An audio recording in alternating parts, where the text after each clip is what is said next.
los elementos de máquina, porque son hacia dónde está dirigida la materia, que son los que nos interesan para diseño de máquinas o dispositivos o elementos mecánicos. Pero eso es válido para cualquier elemento. Analizar el tipo de esfuerzos o tensiones que se generan a partir de las fuerzas o acciones que actúan sobre los mismos. Disculpe, profe. ¿Usted puede ¿Cómo? grabar? Si usted puede grabar, porque A el ver, otro profe no entra todavía. bueno, a ver, sí.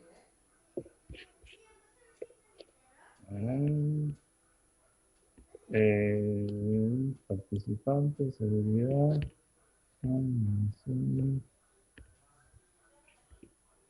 más grabar. ¿Dónde normalmente computadora o en la nube estaban grabando? No sabe. Ahí está, profe, gracias.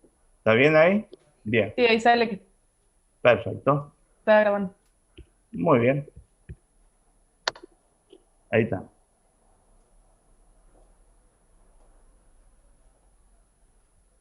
Vamos a lo que íbamos a empezar ahora.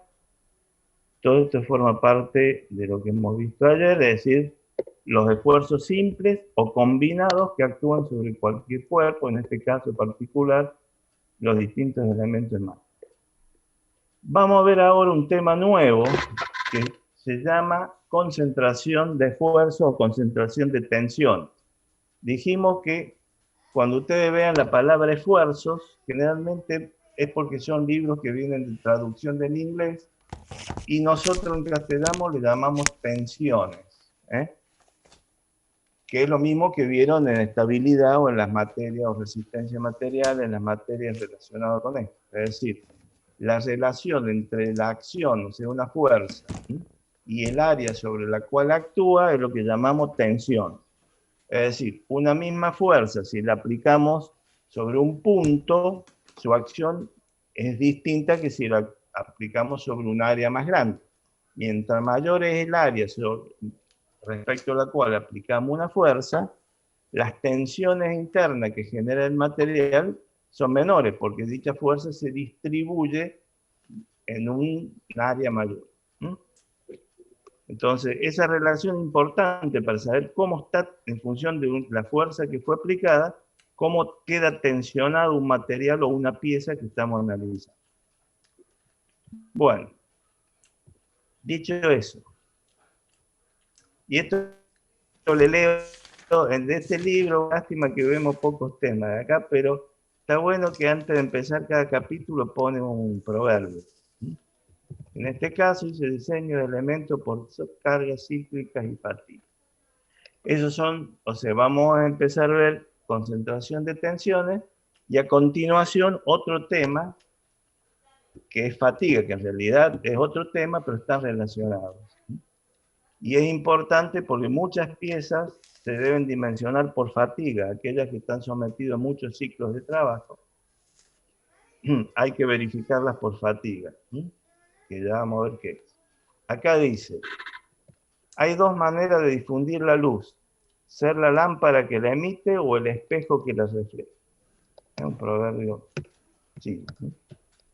Generalmente el más capo el que emite luz. El que la refleja son los que repiten lo que dice el otro. Pero bueno, ambas dos formas nos permiten emitir luz. Bueno, introducción. Dice, el concepto se los leo y después lo charlamos y si quieren intervenir ustedes las veces que quieran. Dice, introducción. El concepto de concentración de esfuerzos entre nosotros, concentración de tensión, se refiere al estado macroscópico de esfuerzos, de tensiones, y tiene un significado único para problemas en el plano que involucran la definición de tensión promedio. Bueno, sigamos porque hasta acá no dice nada.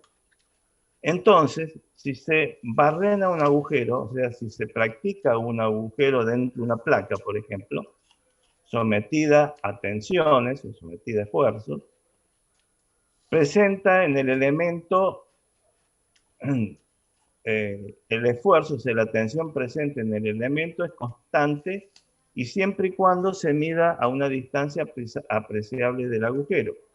Pero el esfuerzo tangencial en el borde del mismo se vería incrementado considerablemente.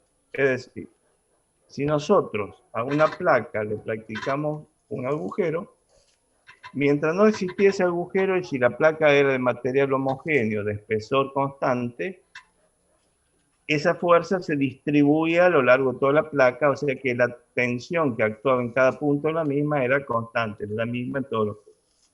Ahora, si le practicamos un agujero, la sección útil, o sea, el área sobre la cual actúa esa fuerza, se disminuye, porque al practicar un agujero hay una parte de material que ya no existe. Entonces, ¿qué pasa? Es como por una ley de conservación, la placa genera una sobre cantidad de tensiones al borde de ese agujero, de ese material que ya no existe. Y entonces ahí se genera, por ejemplo, un lugar de concentración de tensiones. Al practicar un agujero, en torno al mismo se genera una sobretensión que antes se distribuía en la parte material que ahora no hay, por ejemplo. Dice, en ingeniería y en especial en ciencia de los materiales, la fatiga de materiales se refiere a un fenómeno por el cual la rotura de los materiales bajo cargas dinámicas, cíclicas, se producen más fácilmente que con carga estática. Aunque es un fenómeno que sin definición formal era conocido desde la antigüedad, este comportamiento no fue de interés real hasta la revolución industrial, y yo diría en los últimos 30, 40 años se los analiza con bastante más exactitud. Y les digo por qué. Entonces, a mediados del siglo XX comenzaron a producir las fuerzas necesarias para provocar las roturas con cargas dinámicas. Son muy inferiores a las necesarias en el caso estático y a desarrollar métodos de cálculo para el diseño de piezas confiables. Bueno, esto no es en el caso de materiales de aparición reciente para los que se necesita la fabricación y ensayos de prototipos. Bueno, de todo esto, y antes de irnos a la definición, les comento un poco esta introducción, que un poco la hay, y le agrego alguna cosa. El estudio de la resistencia en materiales nace con lo que se llama cargas estáticas, que es lo que pasa con los edificios, con las estructuras fijas, en el cual nosotros las cargamos, cargamos con fuerzas o con pesos, y tenemos que dimensionarla para que resistan esas fuerzas o pesos. A eso se le agrega otro tipo de fuerza, como pueden ser los vientos, bueno, los movimientos sísmicos, etc. Y todo ese conjunto de cargas, digamos, nuestra estructura tiene que ser capaz de resistirla, bueno, ante cualquier eventualidad. El problema surge o se transforma en algo más complejo en el caso nuestro, digamos, de la mecánica, que la mecánica estudia estructuras de elementos que se están moviendo, que no están quietos. Por ejemplo, un vehículo. Un vehículo que se desplaza, por ejemplo, a 200 kilómetros por hora en una curva, entonces se generan sobre el mismo fuerzas que no están previstas cuando aplicamos las cargas en forma estática, que son las fuerzas centrífuga, que trata de sacarlo al vehículo de la curva, y otras fuerzas de inercia que aparecen según la situación. Esas fuerzas que aparecen cuando hay cargas o efectos dinámicos, es decir, con cuerpos que se mueven, generalmente suelen ser más peligrosas o hay que tenerlas más en cuenta que las cargas estáticas en muchos casos, porque dependen directamente de la velocidad con que se desarrollan. Eso da origen entonces a distintos tipos de cargas que vamos viendo en clases posteriores, que son cargas fluctuantes, carga totalmente invertida, cargas mediamente invertidas, es decir, todo tipo de cargas variables, ¿sí?, que se generan en distintos tipos de máquinas o motores y que accionan de forma distinta sobre el elemento de máquina que estamos analizando o la estructura que estamos analizando. Año a año, con el desarrollo de la tecnología, cada vez las estructuras son más esbeltas por un tema de costo y por un tema de diseño, y cada vez las velocidades de rotación o las velocidades lineales son mayores de las máquinas, de los vehículos. Hoy en día una turbina a gas cualquiera, que por ejemplo para generar energía eléctrica, gira tranquilamente a 10.000, 15.000 revoluciones o vueltas por minuto.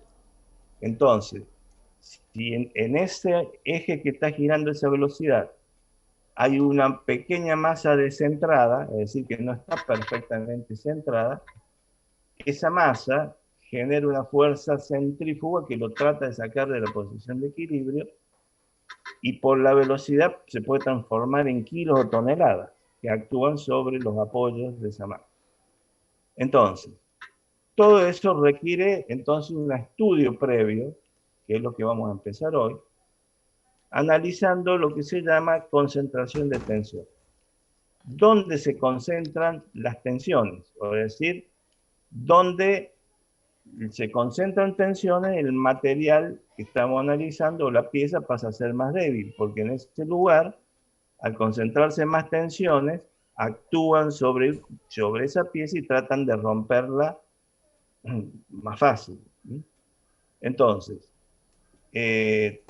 la concentración de tensiones fundamentalmente tiene 2 o 3 motivos, pero la causa fundamental es una causa geométrica, o sea, la geometría de las piezas influye directamente sobre la concentración de tensión.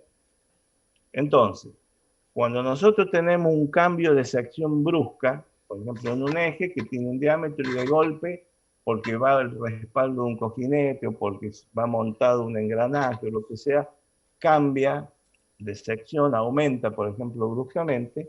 En ese cambio de sección, si nosotros no hacemos un cambio gradual, seguramente en la transición se generan concentración de tensión. Otros lugares, si nosotros dimensionamos una pieza que termina en un ángulo muy pequeño, es decir, en una punta, generalmente esa punta es portadora de una concentración de tensión y generalmente va a un lugar débil donde va a tender a quebrarse con mayor facilidad que el resto de la pieza. Entonces, todo ese tipo de cosas hay que tenerlo en cuenta a la hora de diseñar una pieza o un elemento de máquina para que no se generen concentración de tensiones que debiliten a la pieza que estamos analizando. Entonces dice, arranca el tema, concentración de tensión. Es difícil proyectar una máquina sin permitir algunos cambios. A ver, vamos a omitir. A ver si hay más participantes. Bueno, están todos admitidos.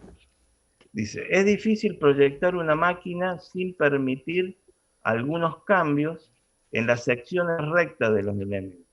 Los ejes giratorios tienen reborde para que el cojinete asiente adecuadamente y admita carga axial.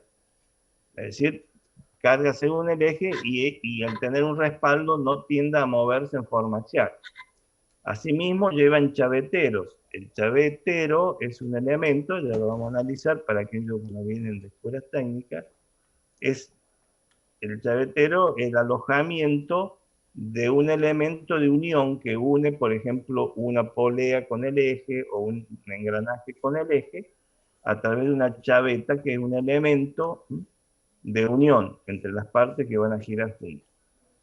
En esos lugares se suelen generar concentración de tensión. Un perno tiene cambio de sección en la cabeza y en la rosca.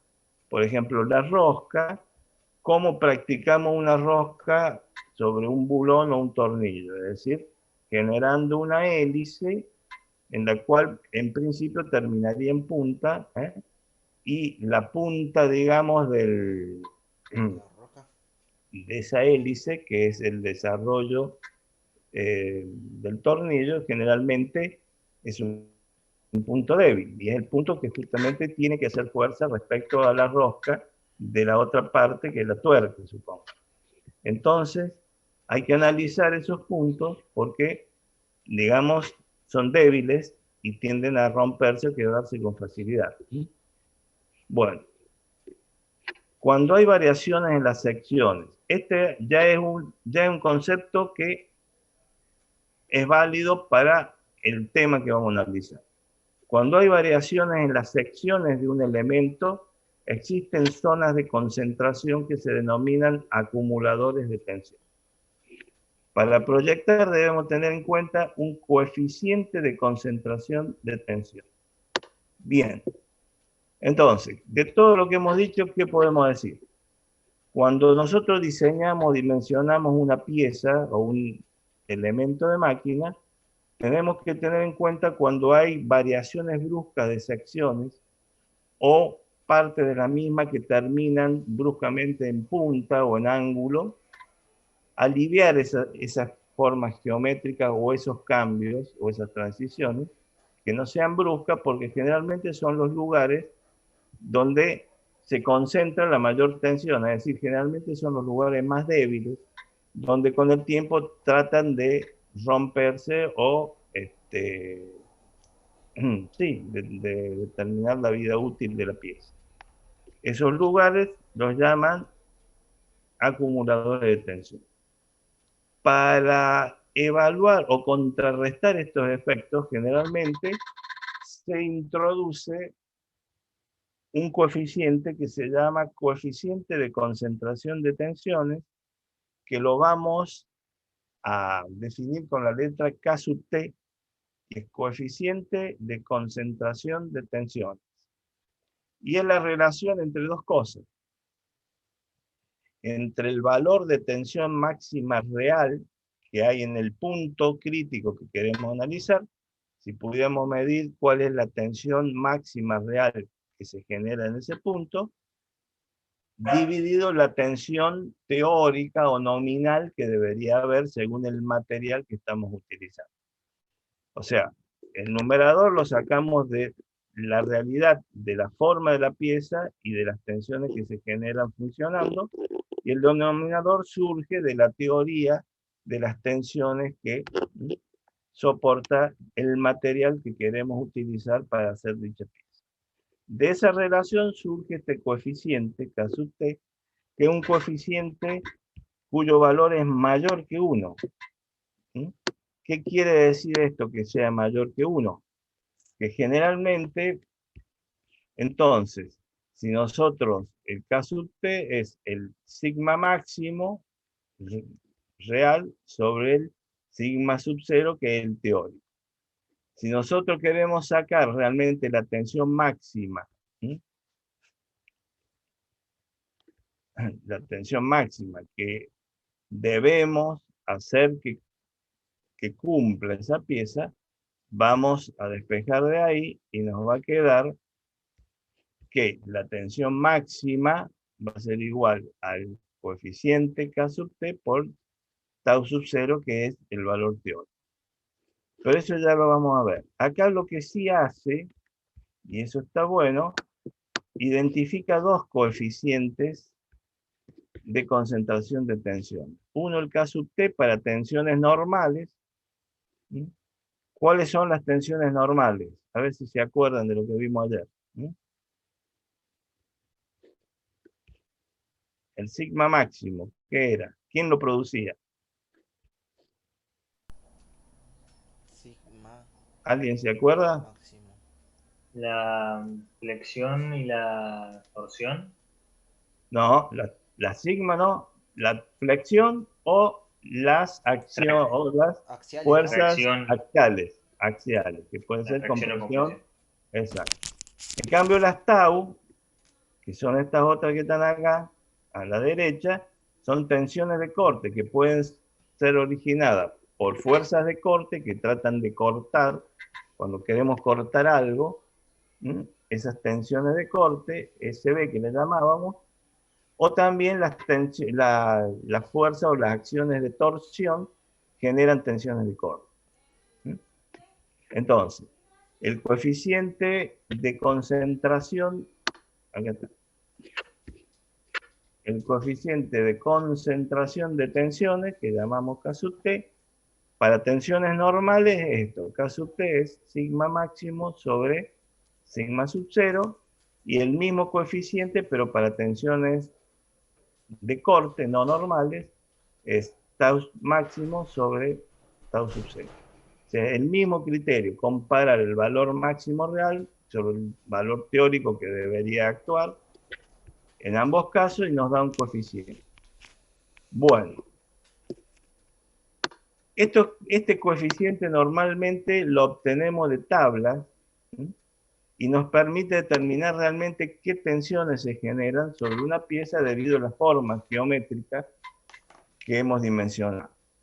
Por ejemplo, y acá acuérdense, el K sub T es para tensiones normales y el K sub T sub S, para diferenciarlo, es para tensiones de corte. Ambos me dan un coeficiente que llamamos de concentración de tensiones, que multiplicamos a las tensiones ideales para que nos den las normales que realmente se generan. Supongamos esta pieza, la figura 3. La figura 3, tenemos una pieza que está sometida a qué tipo de fuerza. A ver si alguien me ayuda. A tracción pura. Lo único que tiene es tracción pura. Son dos fuerzas P iguales y contrarias que tratan de traccionar la pieza. Y tenemos, en la pieza tiene dos acciones. Una parte cuyo espesor es D.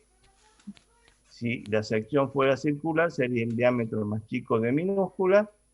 Y después el diámetro más grande de mayúscula. En este caso es una sección rectangular cuya parte espesor menor es de minúscula y espesor mayor de mayúscula.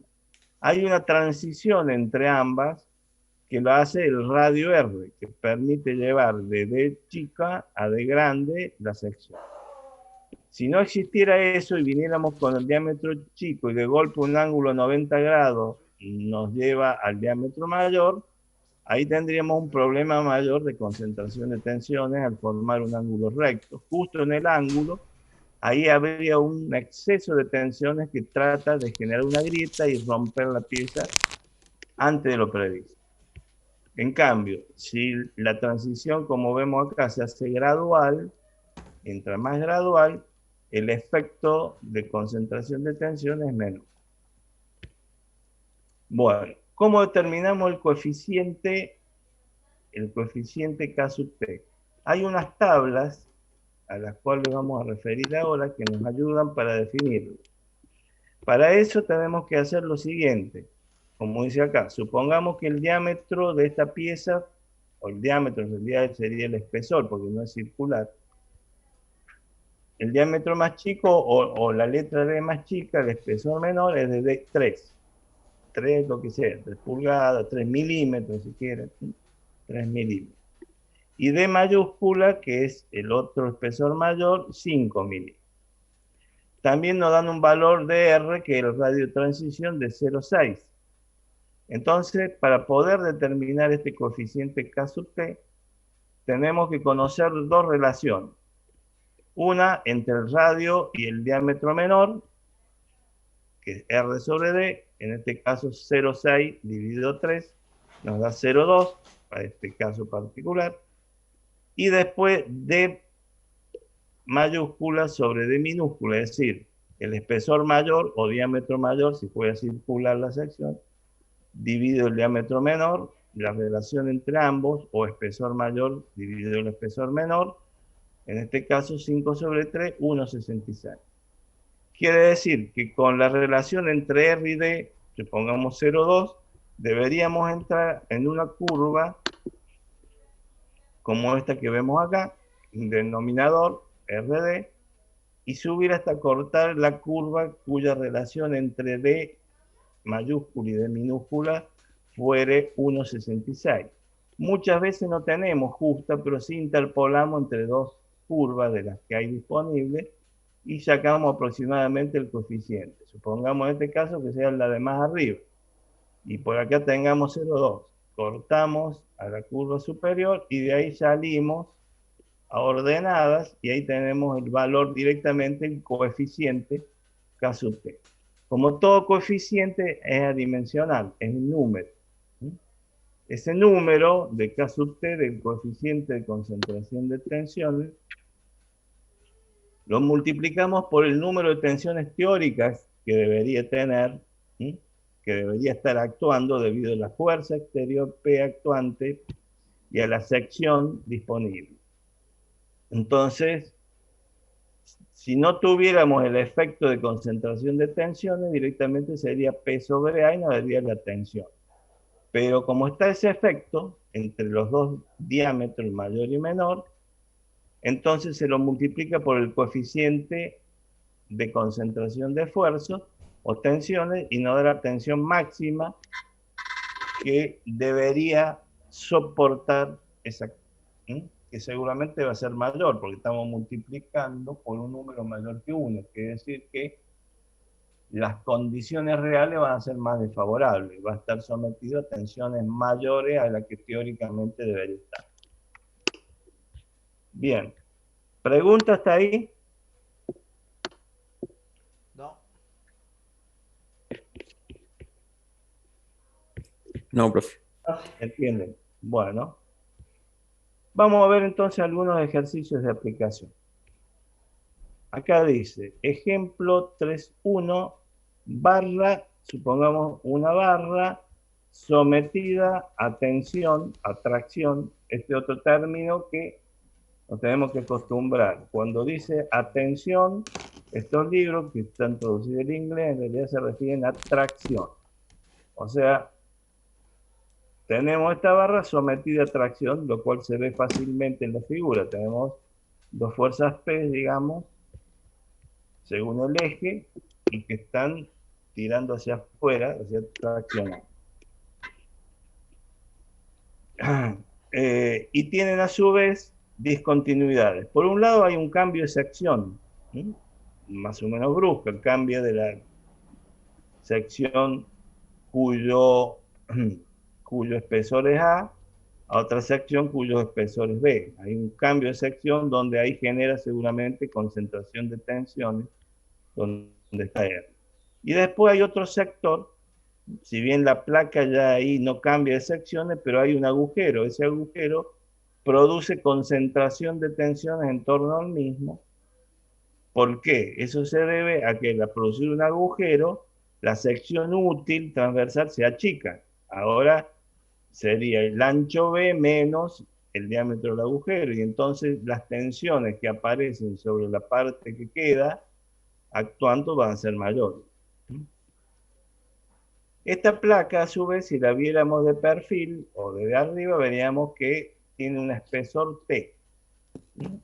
O sea que es una placa plana de espesor T, vista de frente, con estas características. Ancho menor A, ancho mayor B, radio de empalme R, tiene un agujero de diámetro D, sometida a tracción pura. Valores, datos. Dice el valor A, o sea que el ancho menor de la placa es 76 milímetros. Esto sí pueden tomar nota porque yo ahora, en este libro no hay unas tablas que necesitamos, que son estas tablas que hace referencia acá. En realidad vamos a utilizar unas tablas más nuevas, que están, las que mejor están, las que más me gustan a mí son las del Shigley. O sea que nos vamos a ir al libro Shigley y ahí vamos a utilizar las tablas que hace referencia a de Peterson, ¿eh? En realidad son tablas más nuevas. Entonces, datos. A vendría a ser entonces el ancho de la placa menor, B el ancho de la placa mayor, T el espesor, en este caso toda la placa tiene un espesor T igual a 13 milímetros, El radio de empalme entre los dos anchos, R, es 3,175 milímetros, y la fuerza actuante sobre la misma son 3.600 kilogramos de fuerza. ¿Sí? Entonces, preguntan, en realidad, dos cosas. ¿Eh? Una, bueno, concentración de tensiones en el cambio de sección, y después, ¿dónde está el agujero? ¿Eh? ¿Cuál es el esfuerzo máximo en el filete? Bueno, esfuerzo, bueno, tratemos de hacerlo y después analicemos.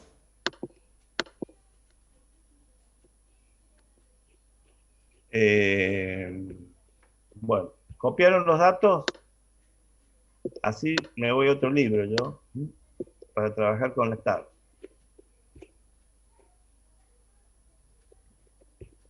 Si no lo copiaron, los espero, ¿eh?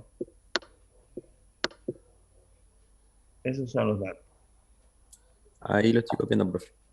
Bueno, apenas termina me avisan, así nos vamos a...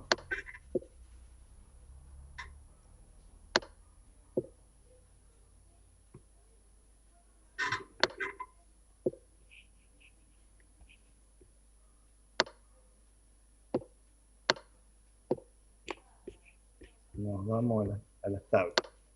Esas tablas están, si se fijan ahí en el tema 2, están subidas en un archivo, ¿sí? En el campo. Están las tablas y está el tema lo que estamos viendo ahora. Eso quedó del año pasado, eso no lo vamos a borrar porque les hace falta. Listo. Muy bien. Sí, Entonces, profe. muy bien, ¿Listo?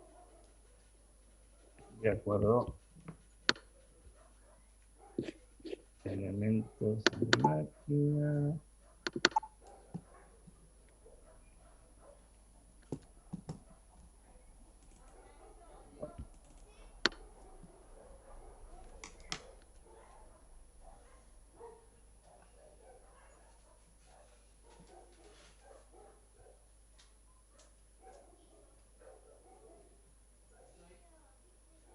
Página estamos ahí.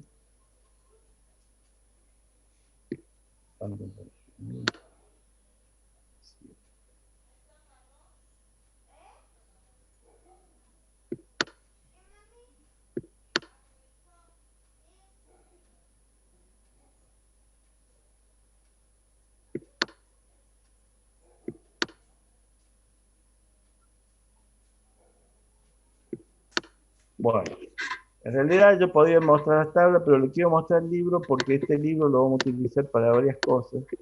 Cada uno de los libros tiene su lógica para buscar. En este caso, tenemos la tabla que necesitamos, las tablas que necesitamos, mejor dicho. 86.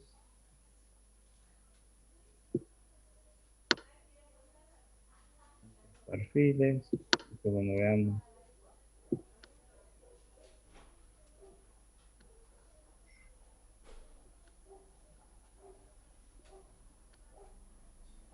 ¿Sí?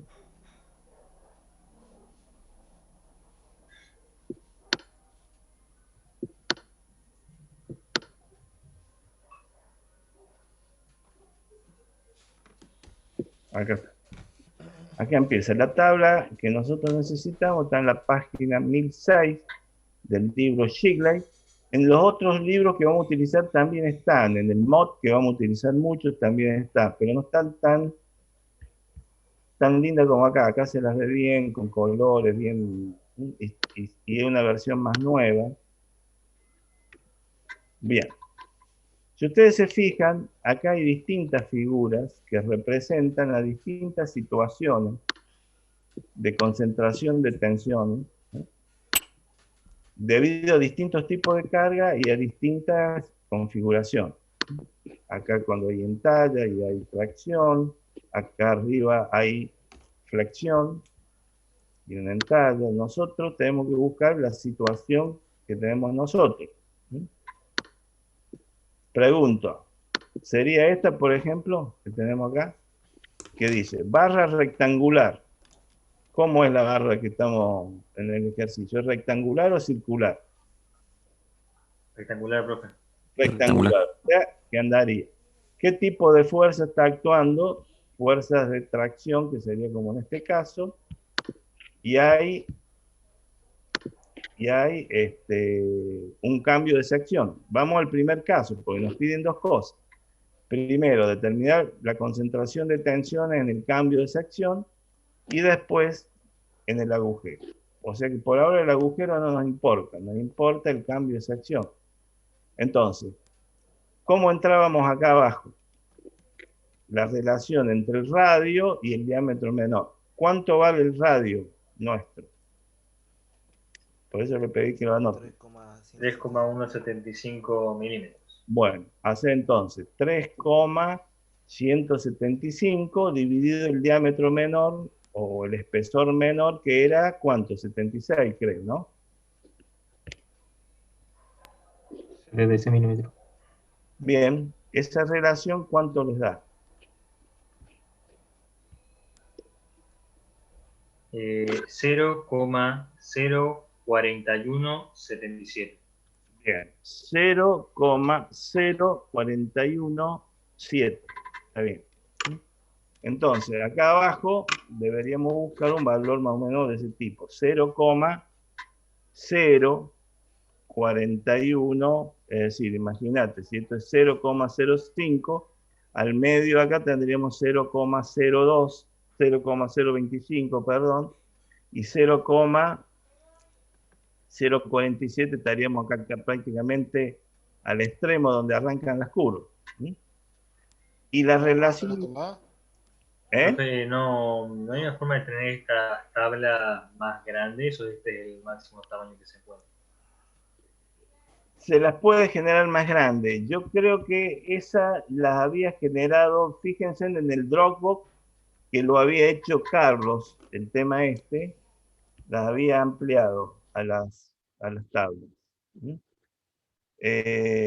Bueno, acá yo lo puedo ampliar en el libro, ¿no es cierto?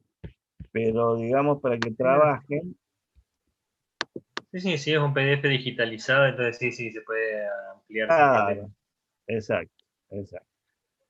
Bueno, estaríamos entonces por acá. ¿Y qué curva tenemos que cortar? Deberíamos cortar una curva cuya relación entre los dos diámetros da, ¿cuánto era? 100 dividido 76 era. D creo que 100 y el otro D más chico 76. ¿Y eso cuánto les da?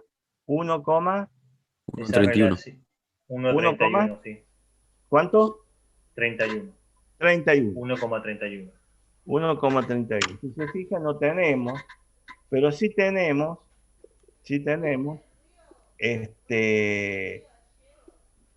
y eso por eso nunca nos va a dar exacto el coeficiente. Tendríamos que, Interpolar. entre estos dos valores, interpolar. ¿Sí? Entonces, si estamos por acá, y acá llega 1,10, y si este otro se va arriba, bueno, 1,30 estaría más o menos a la mitad, ¿no es cierto? Es decir, por aquí. Y eso no es ninguna, como les muestro, no es ninguna, es decir, con los valores que tenemos acá no nos da precisión. Si estuviéramos trabajando más en esta parte de la curva, tal vez la relación entre el radio y el diámetro fuera un poco mayor, eso nos permitiría mayor exactitud acá. Pero bueno, entre este valor y este otro valor, supongamos que más o menos esté por la mitad acá, que es 2,65, que creo que es lo que pone ahí en el libro como valor del caso T. Es decir, entre este punto y este otro que se va a estar por acá arriba, el valor intermedio que dice que es 2,65, digamos, para este valor de R sobre U. Bueno, supongamos que esté bien. ¿Se entiende? Lo que me interesa es el mecanismo. Lo que pasa es que hemos tomado un ejemplo, el libro, en que está muy jugado acá para poder trabajar las curvas correctamente. pero el mecanismo es, entran con R sobre D, cortan la curva que corresponde, o bien tienen que interpolar entre las dos curvas más próximas, y salen horizontalmente y cortan el coeficiente de concentración de tensiones directamente, que es un número adimensional. Y ese valor lo tienen que multiplicar por las tensiones teóricas y le da la tensión real que está actuando sobre esa sección, sobre esta sección de cambio acá de sección, que se ve afectada por la concentración de tensión. Hay un aumento de tensiones sobre esta sección y la tenemos en cuenta de esa manera. ¿Se entiende cómo es el mecanismo? Vamos a ver otro ejemplo. El caso B, ¿qué nos pide? En la sección donde tenemos un agujero. ¿Está bien?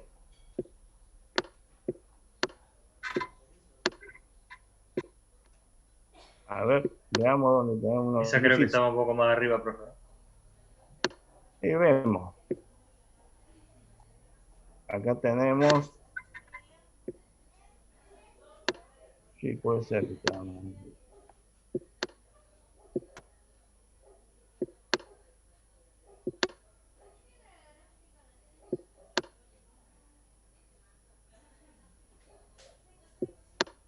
Sí, acá no lo veo. Bien. Volvamos entonces. Es como dicen ustedes, debe haber estado más arriba.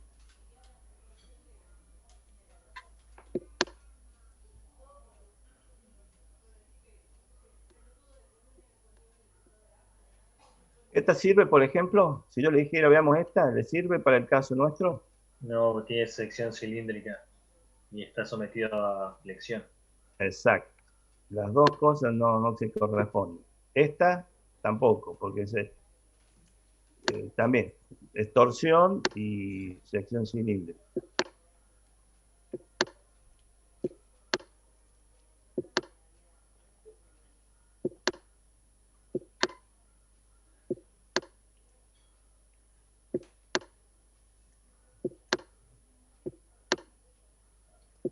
¿Esta sirve?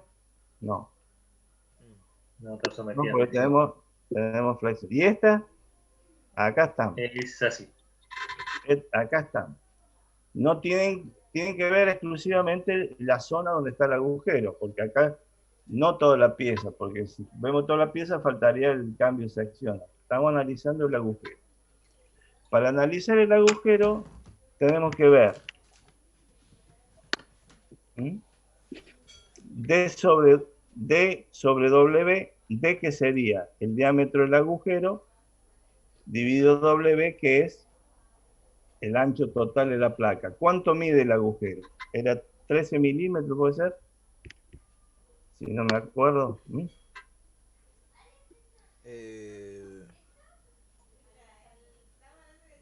13 creo que era el ancho de la placa, no me acuerdo cuál era el Sí, diámetro. las dos cosas Algunos creo que eran compañeros se 13. acuerdan. Supongamos que sea 13. Tienen que hacer 13 dividido W, que era ¿cuánto? 100 creo, ¿no? Sí, 100 era. ¿Eh? Era 100. 100. Entonces hagan 13 dividido 100. 0,13. 0,13. Entonces, supongamos acá sería 0,15, a la mitad entre 0,10, 0,20, 0,13, 0,15 casi. Y en este caso, el análisis distinto, hay solo una curva, o sea que cortamos a la curva por acá, si no me equivoco, un poquito casi por acá, por ahí, porque 0,13, y me daría 2,6 aproximadamente. También. O sea que el coeficiente de concentración de tensiones, debido al agujero que hay, me debilita la placa, y por lo tanto las tensiones que se generan sobre el resto del material existente aumentan. ¿Cuánto aumentan? Aumentan las tensiones teórica que saco como de las tablas del material, lo tengo que multiplicar por 2,6. Me lo aumenta 2,6 veces las tensiones. Fíjense cómo influye la concentración de tensiones, porque todo eso después hace que yo tenga que o elegir un material más resistente o aumentar los espesores. Es costo. Todo eso redunda en costo. Bien. ¿Pregunta hasta acá? ¿Se entiende cómo se trabaja para obtener el coeficiente de concentración de tensiones? Ya vamos a ver un par de ejemplos más, de otro tipo, para que más o menos les quede claro cómo es el tema. Profe, una pregunta, no sé si ya lo dijo, pero vio que Vale. en la parte anterior, cuando no, o sea, cuando no nos estábamos concentrando en el agujero, sino en el cambio de sección, Sí. vio que nos dio un coeficiente de concentración de tensión, no sé si es exactamente el mismo, 2,6, pero Sí. ¿qué onda? ¿Esos dos Sí, pero de coeficientes se promedian? casualidad. No, pero eso de casualidad. Lo que pasa es que el ejemplo que hemos utilizado tan feo porque tenemos que trabajar en esta zona que está muy inestable, no nos da valor exacto. Porque es muy chiquita la relación entre el diámetro y D, ¿no es cierto? Nos daba ¿cuánto? 0,0147. Entonces teníamos que trabajar en esta partecita acá donde las curvas prácticamente no están bien definidas, ¿viste? Y entonces por eso habíamos interpolado entre este valor acá de 1,1 y del 1,5 que se iba por acá arriba y calculábamos más o menos 6,5 por ahí. Pero, digamos, lo ideal sería poder trabajar en esta zona de 0,05 en adelante donde las curvas son más tan completas y podemos nosotros evaluar más exactamente el coeficiente. ¿Está bien? Sí, profe. Lo que yo quería preguntar es Sí, si nos dan valores distintos, o sea, según cada caso, esos dos sí. valores se promedian, se suman, ¿cómo lo manejamos? Esos dos valores vos tenés que tomar, supongamos porque la placa es toda una, el valor más negativo, para asegurarte que no se te rompa la placa. O sea, el valor más alto. Claro. Aunque el resto del material, el resto de la pieza sobra, pero el lugar, digamos, más comprometido te está limitando, bueno, al material que tenés que utilizar. A no ser que fuera una pieza que puedas, que no es este el caso, si vos tuvieras una pieza que vos podés hacerla de dos materiales distintos, y bueno, lo haces. La parte más exigida de un material y la otra de otro. En este caso, como una placa continua, no te queda otra que darle bolilla al valor más desfavorable. ¿Está bien? Sí, No sé profe. si, no sé Sí, si sí, contesto la pregunta. Bueno, sí, sí, se entendió. perfecto. Volvemos. Sí, ¿se van a comer ahora? Sí. ¿Va a calentarme un a, poquito? Lo van a echar, lo están poniendo en olla. Bueno, a pues, esto acá. dale un poquito. Dale, sí, dale, sí. Te traigo. ¿Dónde era? De nuevo.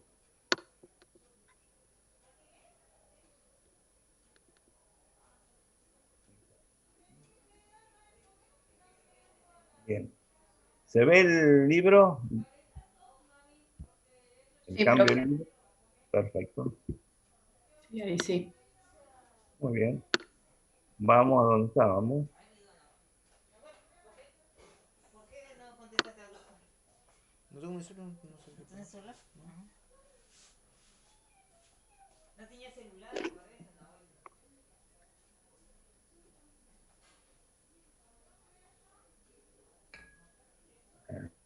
Ahí, pero, ya lo vamos a proteger un poco esto después. ¿Sí? ¡Ariel!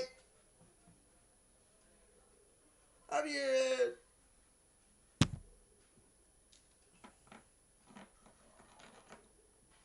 Ahí está. Estamos acá. Veamos. ¡Ariel! ¿Qué? Acá nos pedían algo más. ¿Se fijan? Está bueno.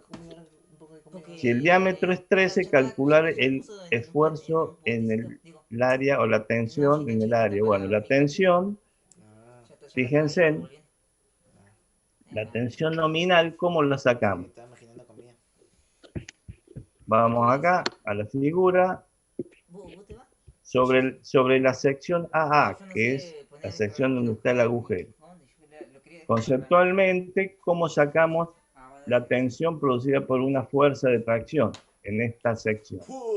Es la fuerza aplicada, P, que eran 3.600 kilos, dividido el área sobre la cual actúa, que es el área que deberíamos ver, digamos, de perfil.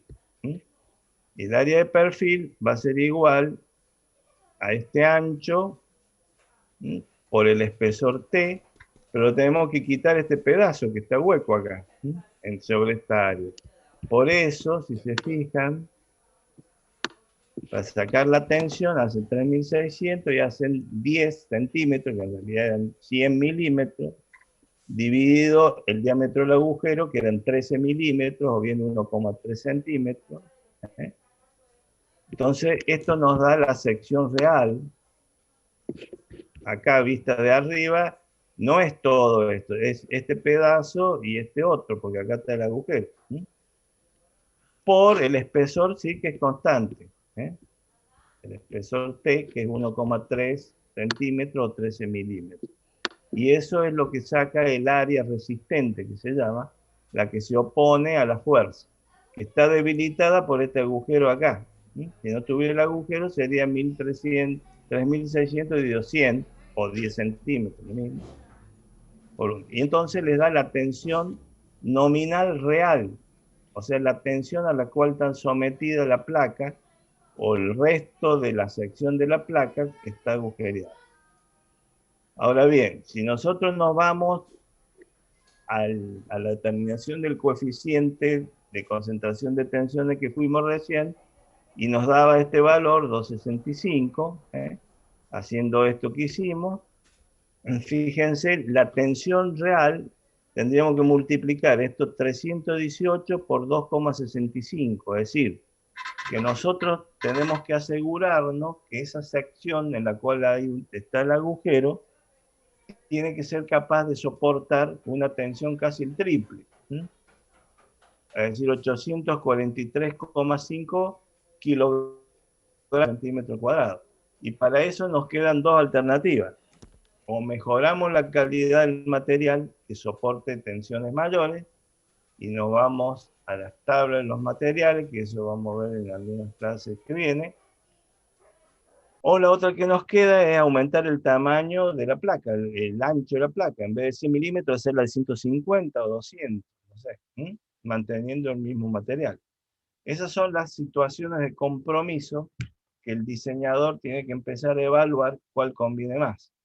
O coloco un material más caro, pero no aumento el tamaño, o coloco un material, el mismo material, a lo mejor más barato, pero le aumento la sección. ¿Hasta cuándo? Bueno, y en ese juego de variables está la capacidad o el expertise del diseñador, y eso se da en el diseño de cualquier elemento de máquina. Bien. Acá dice ejemplo 3.2. ¿Qué carga constante P puede colocarse en la barra dibujada sin exceder la resistencia de cedencia del material en la muestra? El material es un acero 1050, 10 quiere decir que es un acero al carbono, con 0,5% de carbono, laminado en caliente, laminado en un proceso de formación plástica, que se hace pasar entre rodillos del material, y nos da el valor de la tensión de fluencia, que es el SI.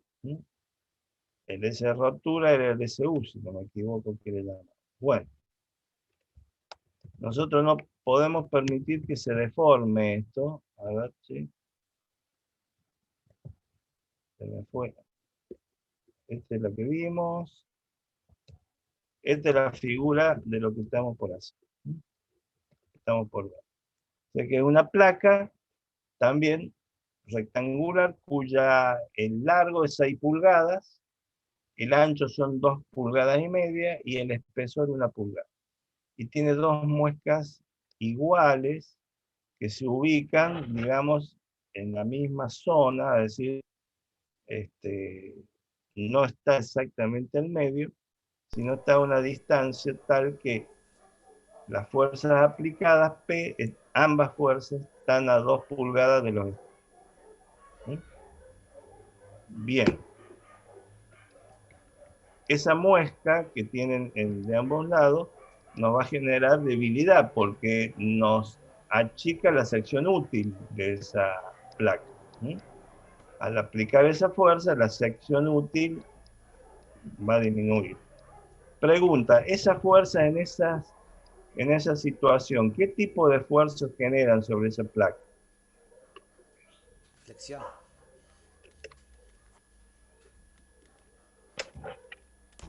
Flexión, Una profe. flexión. ¿Cómo? Una flexión. Flexión, exclusivamente flexión. No pueden generar tracción porque no están según el eje. No pueden generar compresión. Compresión, si hubiera una fuerza igual y contraria abajo, sí puede ser. Y generan flexión. Por estar así, también podemos armar un diagrama de corte entre las secciones donde están los apoyos y la fuerza. Pero lo que predomina es la flexión, que va a tratar de flexionar esa placa. Entonces tenemos que buscar, a ver si pueden anotar los datos, así vamos a las tablas y buscamos los datos respectivos. Hagamos una cosa, que eso lo vamos a implementar todas las clases. Son las 10:30, 10:35. Yo les dejo esto acá, 5 minutos, copien, hacemos un alto. Todas las clases hagamos un alto de 5 minutos, como para que se preparen un mate, lo que quieran, y seguimos. Pero 5 minutos, ¿eh? ¿Puede ser? Bueno, profe. Bueno, Dale. Profe. En 5 minutos volvemos, a las 10:40. ejemplo 2.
¿Qué?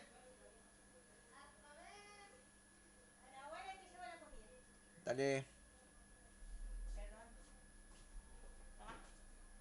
Yo pensé que vos te ibas a comer con tu hermano. Sí, porque estaba rica la comida. ¿Está bien poco? Sí. Encima si voy allá voy a comer frío, porque luego muy tarde, así que... Prefiero comer acá. Después tratar de llevar todo para allá, ¿dale? Dale. Antes que se endurezca. Gracias. Te da así, te da. Aquí me trae, ¿eh? ¿Qué? Te pusieron, pero te traigo igual. Ah, sí.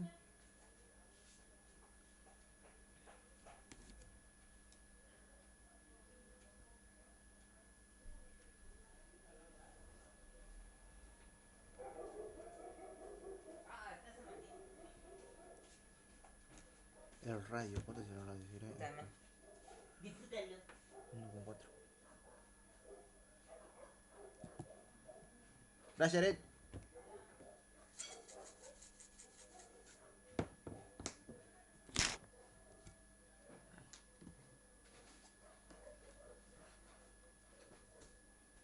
Mami, ¿me tomas ketchup? A la tienda de tu abuela no te vayas porque se vaya a cambiar.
Ahí voy.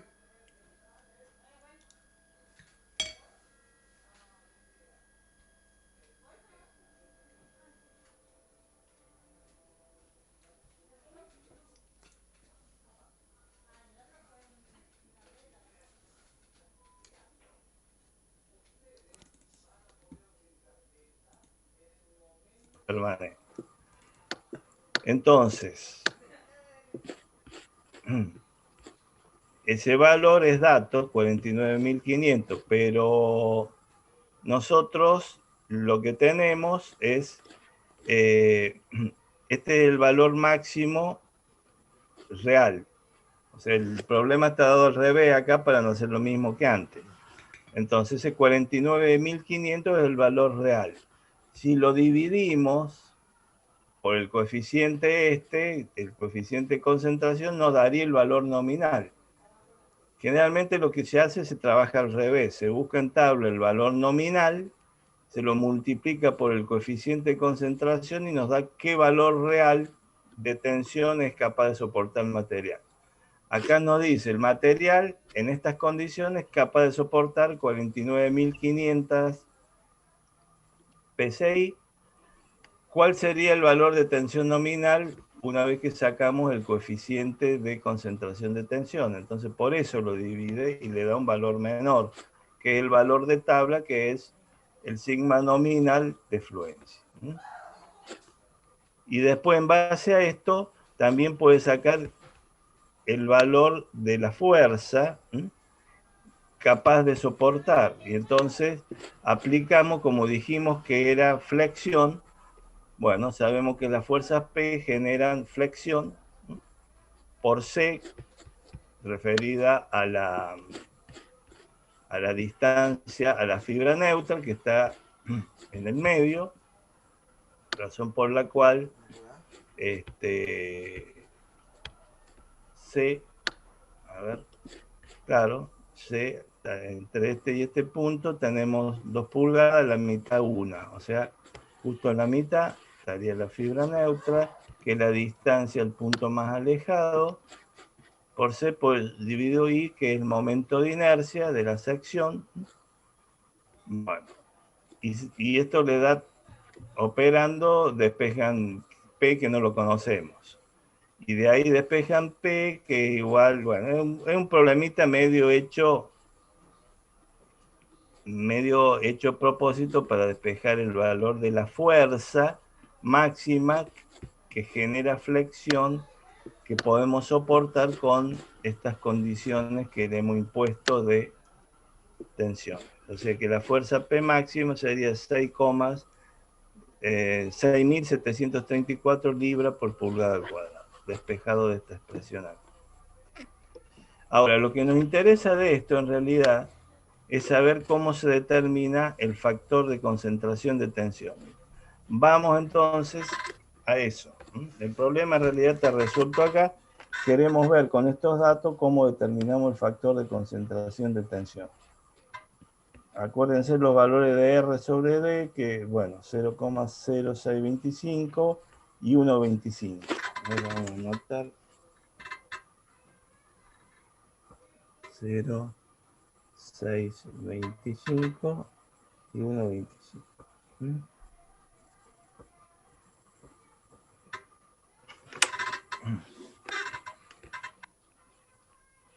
Bueno.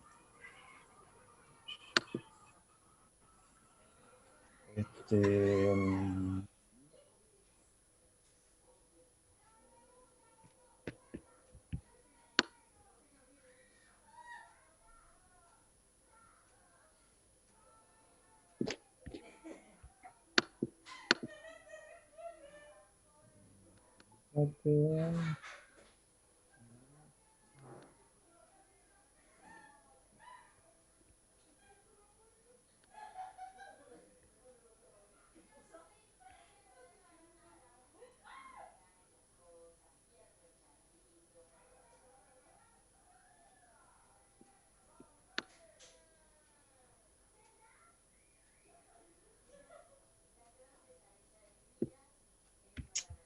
okay.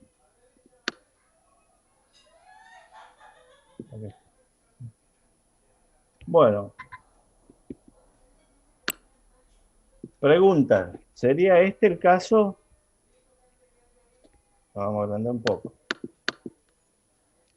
No, profe. O sea, es la misma forma, pero está sujeto a tracción. En nuestro A caso sería otro fricción. tipo, a otro tipo de esfuerzo. Muy bien, perfecto. Este caso, fíjense lo que dice acá. Ahí sí. Ahí sí, porque dice barra rectangular, si bien no nos pone las fuerzas, pero sí nos pone los momentos que generan esas fuerzas. Barra rectangular con muescas en flexión. Y pone la expresión de la flexión, nos pone, bueno, y los valores. C, D sobre 2 y, bueno, todos los valores que ya tenemos. Entonces, deberíamos entrar con R sobre D que nos daba, lo noté, 0,0625, o sea que estaríamos por acá. Y la curva, la relación entre los dos D, entre el D grande, que es el espesor total, dividido el D que nos quedó dividido la muesca, es de 1,25. Entonces, buscamos, este es 1,5 esta curva, este es 1,10. Bueno, más o menos dividimos esto en 4 partes. 1, 2, por ahí. Más o menos la mitad por ahí de esto, entre esta y esta acá, y subimos con 0,0625. Será por acá. Por acá. Por acá habíamos dicho. ¿Y esto cuánto es? Si salimos por aquí. entre 2,2 y 2,6, 2,40 o 2, en el libro, ¿cuánto ponía? 2,45, creo, ¿no? Lo que pasa es que acá no estoy haciendo ojímetro total, tendré que poner una regla, subirlo. Sí, 2,45. Sí, 2,40. Está bien. Esa es la forma de trabajar con determinar el coeficiente de concentración de tensión. A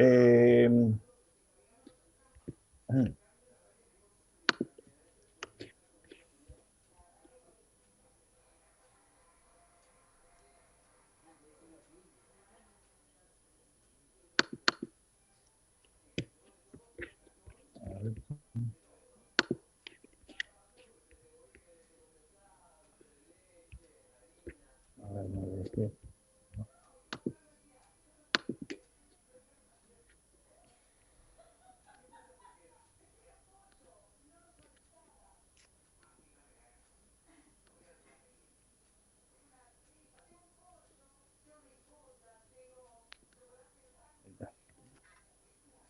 ¿Están viendo ahí?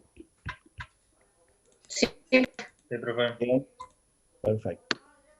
Bueno, la última media hora vamos a introducir un tema que vamos a desarrollar la clase que viene y por ahí nos lleve 2 clases desarrollarlo, porque un tema ya, digamos que necesitamos manejar porque hay varias piezas que nosotros tenemos que verificar por fatiga.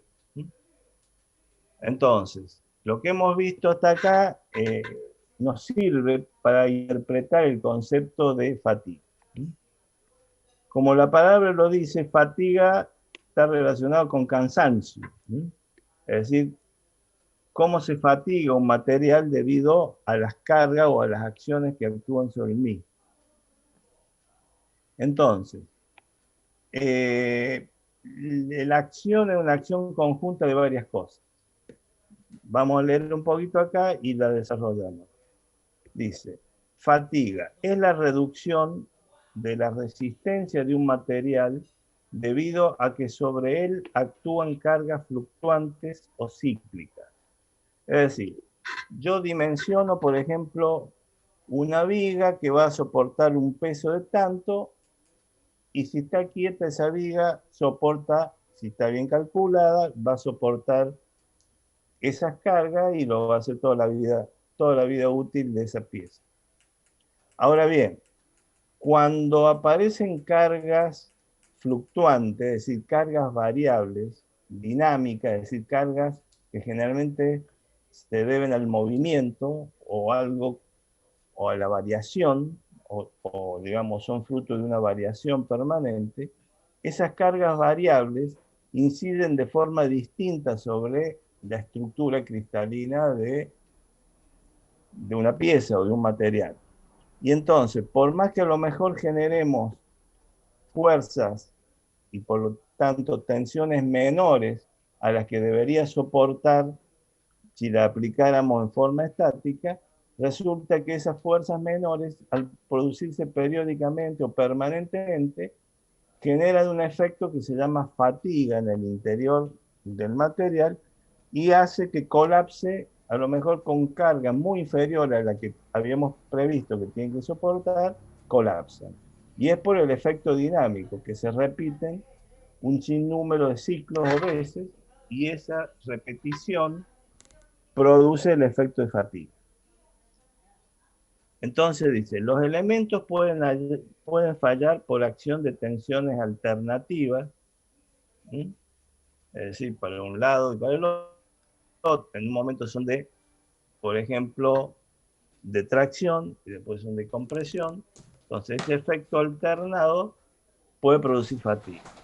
Aún sin llegar a valores críticos, ¿sí?, para esfuerzos estáticos, incluso muy inferiores al límite de influencia. Es decir, que nosotros, por el efecto de fatiga, podemos hacer colapsar una pieza o un dispositivo, una máquina, aún con esfuerzos muy inferiores a los que teníamos previsto que iba a soportar. De esto hay, digamos, en la historia de la tecnología hay miles de ejemplos. Tal vez los más impactantes son los referidos a la aeronáutica. Es decir, ha habido casos eh, muy conocidos de fábricas, Gloster, creo, y otras más, que han sido en su momento líderes en la fabricación de aviones y que de golpe, por efecto de que, bueno, tuvieron accidente algunos aviones de forma muy continua, seguida, bueno, o dejaron de existir o tuvieron que cambiar drásticamente, bueno, por la incidencia que tiene la caída de un avión en este caso. ¿Sí? Y el efecto y la causa que era justamente una causa producida por fatiga. No habían tenido en cuenta el efecto de fatiga que producía el viento sobre la unión entre el ala y el fuselaje del avión, y esa unión estaba permanentemente sometida a efectos de tracción y compresión, ¿sí? Debido a que el ala se movía hacia arriba y hacia abajo en forma permanente por el efecto del viento, y producía un colapso, inclusive con cargas muy inferiores a las que habían previsto. Bueno, como ese hay muchos ejemplos. Lo que pasa es que en el caso de un avión donde el error tiene que ser cero, un error o una falla es determinante. En otro tipo de máquina a lo mejor no incide de una forma tan gravosa, por eso que no se lo tiene tan en cuenta. Dice, la falla por fatiga, generalmente, ¿cómo se genera la falla por fatiga? Generalmente lleva un proceso de tres, digamos, acciones. Generalmente, como dice acá, la falla por fatiga empieza en una pequeña grieta o en un lugar donde hay una concentración de tensiones importante. Por ejemplo, en un cambio de secciones muy brusca, ¿sí? O donde hay un agujero, o donde termina en punta una pieza. Entonces, esos lugares donde hay concentración de tensiones generalmente son los propicios a formar una pequeña grieta inicial. Esa pequeña grieta inicial, que vendría a ser el primer paso, luego, debido al efecto de que esa carga actúa en forma fluctuante, va y viene, va y viene, va y viene, o genera un ciclo en forma permanente, hace que las dos partes de la pieza que están a los costados de esa pequeña grieta empiezan a rozar entre sí y empieza a aumentarse la grieta. Entonces, es un aumento de la grieta, digamos, generada en principio por la concentración de tensión. Y finalmente, cuando esa grieta se empieza a extender, la sección útil, la parte útil que soporta los esfuerzos, cada vez menor. Llega un momento que no soporta los esfuerzos y se rompe de una vez. Generalmente, la sección por fatiga es una sección, una rotura como de material frágil, es decir, se rompe de una vez y es siempre perpendicular al esfuerzo, y la textura, si la vemos al microscopio, es bien lisa, ¿eh? No es una rotura así con partes que quedan para un lado o para el otro, sino que es un quiebre casi perfecto, y generalmente eso es lo que caracteriza a una rotura por fatiga. O sea que la rotura por fatiga generalmente se inicia en un lugar de concentración de tensiones donde nos superamos la capacidad de resistencia y empieza con una pequeña grieta entre las partes. Esa grieta, con la acción es alternada, empieza a aumentar y disminuye la sección útil que soporta los esfuerzos, hasta que en un momento dado esa sección útil es tan chica que no soporta más y se produce el colapso de una vez. Esa es la típica rotura o falla por fatiga.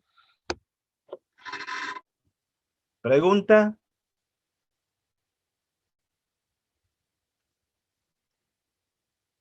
No, profe. Perfecto. Sigamos. Sí, profe, todo bien.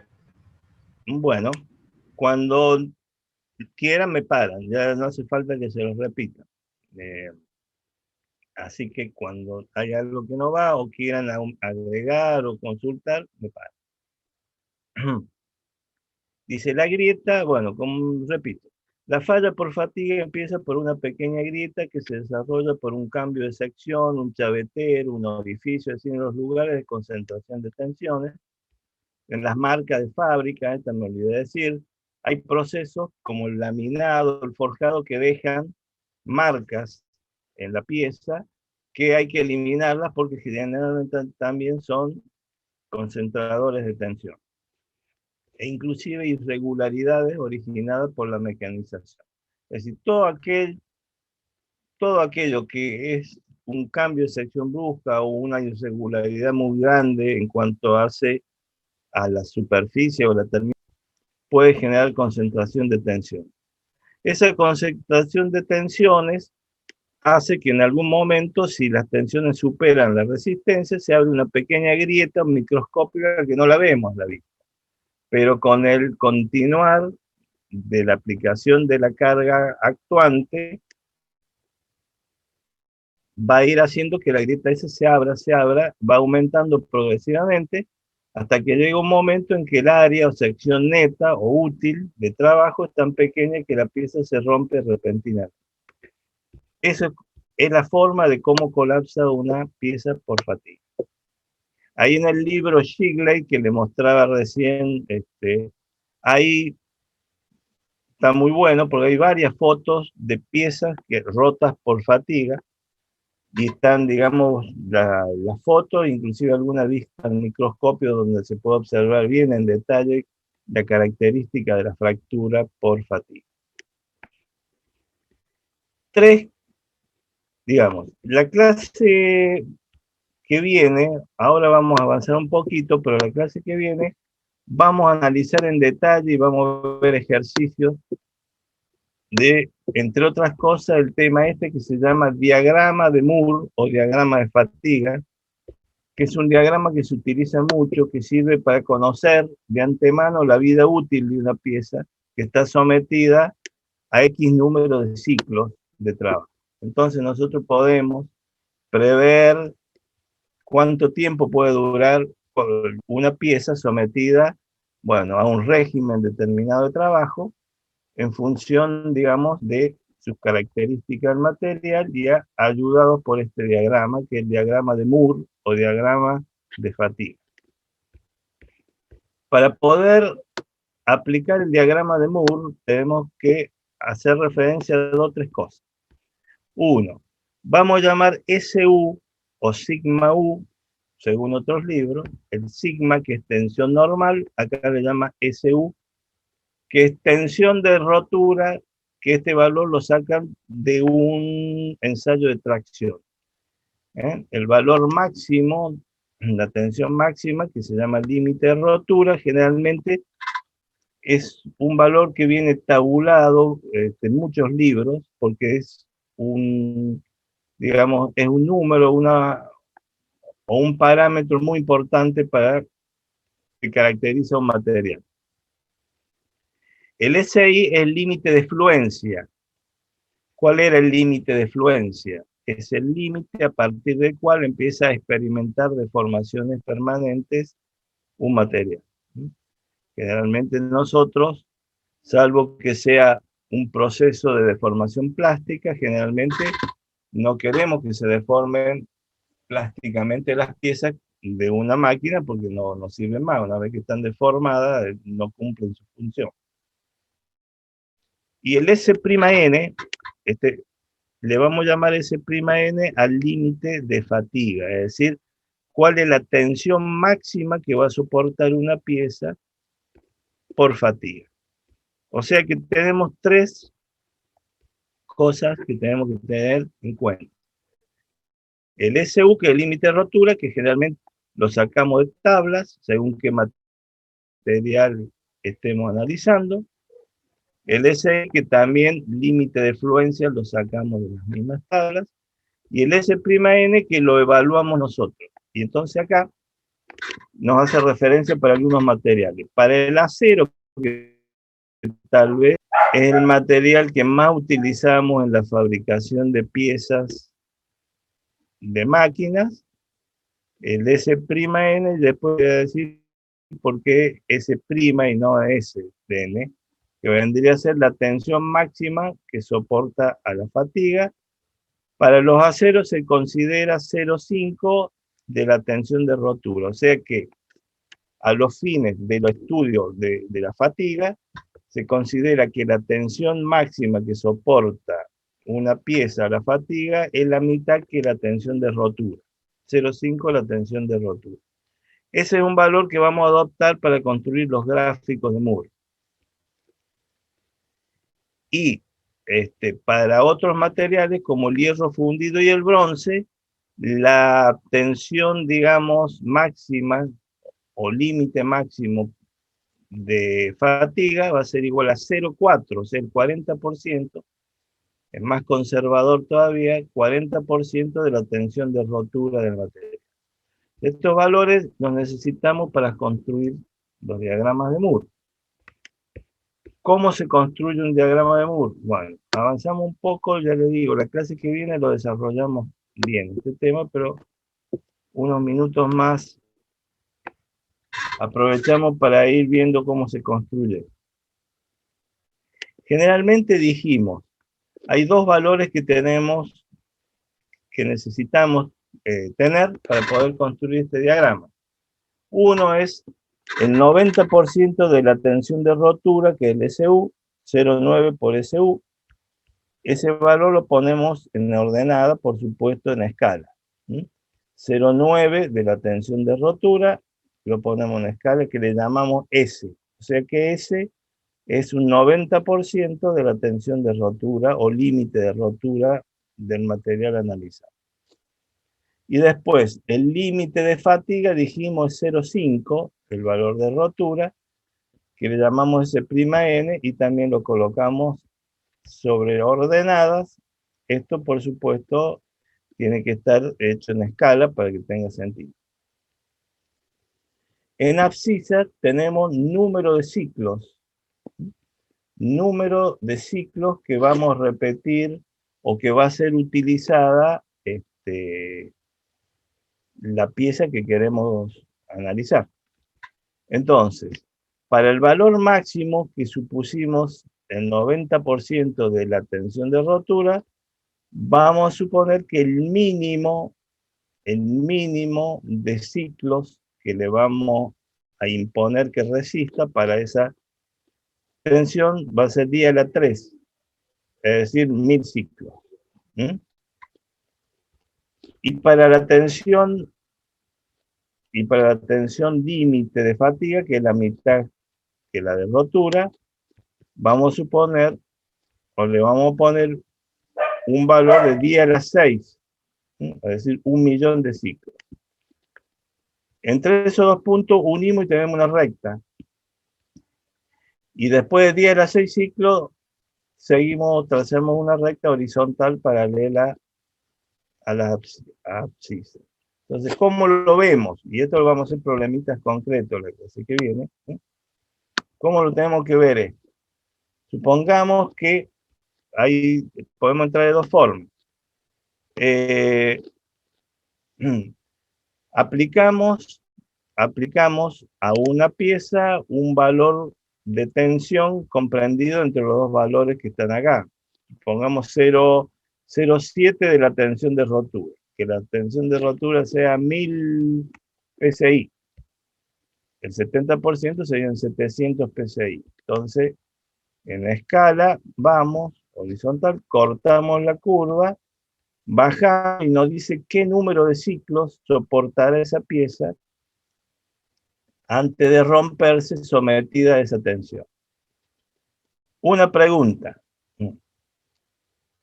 ¿Cuándo decimos que una pieza tiene vida infinita, como dice acá? ¿En qué casos una pieza determinada decimos que tiene pieza infinita? Es decir, que no se rompería nunca debido a fatiga.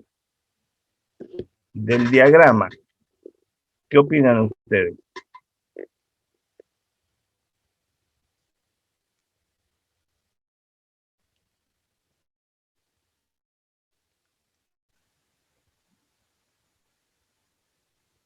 ¿Cuándo? Puede experimentar cuando ¿O Cuando puede la- experimentar una cantidad infinita de ciclos sin llegar a la fatiga? Al revés, nosotros queremos saber la vida infinita, es decir, infinitos ciclos. Si se fijan, si aplicamos una carga menor a 0,5 DCU, o sea, menor al límite de fatiga, en ordenada, supongamos que el límite de fatiga sea 500 PSI, si aplicamos una carga menor, supongamos 300, no la corta nunca la curva. O sea, prolongamos esto indefinidamente. Quiere decir que para cargas menores a S'(n), la vida teóricamente sería infinita la pieza. Para cargas mayores a S'(n), cortamos la curva y nos da el número de ciclos reales que soporta. ¿Se entiende? O sea, Sí, se entendió. que la vida útil entre día al 3 y día a la 6 está dada entre estos dos valores de carga. Y eso lamentablemente es lo que muchos fabricantes hoy hacen. Hoy no se hacen piezas para que vivan en forma infinita, porque sería anticomercial. Entonces se hace un análisis de qué tensiones le vamos a aplicar para calcular a priori más o menos cuál va a ser la vida útil que tiene esa máquina o lo que sea. ¿Para qué? Para que después se tire y se compre otra. Esa es la verdad. Eso es la posta. Esa es la sociedad de consumo que hoy tenemos. Es que las máquinas tienen una vida útil. Todas las máquinas. Ya se dimensionan así. Estamos hablando de materiales, y como materiales varias otras cosas que vamos a ir charlando y analizando a lo largo de la materia. Entonces, este diagrama, que lo vamos a ver en detalle en la clase que viene, y vamos a hacer algún ejemplo, nos sirve un poco para eso, para determinar cuando una pieza de una máquina, generalmente de un motor o de algo que se está moviendo, según qué tensión real le aplicamos, nos va a dar qué vida útil en número de ciclos. O podría ser en segundo, y sabemos cuántos ciclos cumple por segundo, por minuto, sacamos la vida útil en segundo, en minuto, en hora, en lo que sea. Y lo hacemos a partir de un diagrama muy sencillo como este diagrama de Moore. Por supuesto que los fabricantes esto lo afinan, y después vamos a ver, cuando analicemos la clase que viene o de acá 2 clases, los distintos criterios para determinar fatiga. Ahí vamos a ver fundamentalmente 3 criterios: de Goodman, de Gerber y de... sí, esos 2 criterios y los 2 criterios ampliados de los mismos. Y ahí analizamos, en función del criterio, cuáles son las tensiones máximas que vamos a admitir en una pieza que nos asegure la vida útil. Inclusive le podemos analizar qué vida queremos que tenga.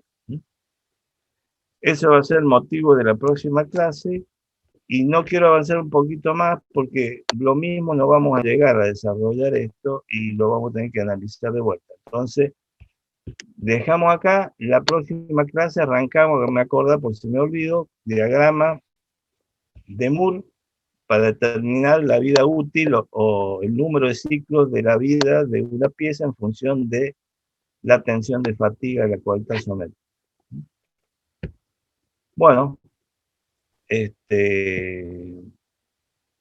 ¿alguna pregunta sobre esto? No, profe. ¿Se entendió? Bien. Y La clase que viene vamos a armar este diagrama y vamos a hacer ejemplos concretos, porque vamos a tener que aplicar logaritmos para esto. Estos son diagramas logarítmicos, y bueno, vamos a hacer algún ejemplo para que lo tengan en cuenta si lo necesitan después aplicar en el curso de la materia. Dicho eso, de mi parte lo dejamos acá. Hemos empezado este año bastante benévolo. En la medida que la materia se va complejizando, bueno, va a haber clases que van a durar un poco más, por ahí se nos van a extender un poco más de lo previsto, pero bueno, son medios ingenieros ustedes, así que tienen que estar capacitados como los materiales, soportar tensiones de todo tipo. Bueno, empezamos bastante livianito este año. Cortamos acá porque ya les digo, no tiene sentido arrancar este tema 10, 15 minutos y después tener que volver a empezar la clase que viene. Así que, bueno, felices Pascua. Nos vemos el martes que viene. Listo, profe, buen fin de Chao, felices profe. Pascuas. Bueno, profe, buen fin. Felices Para Pascuas. todas. Igualmente, profe. Chao, chao a todos. Y todas. Chao, profe, buen fin de. Igualmente, igualmente.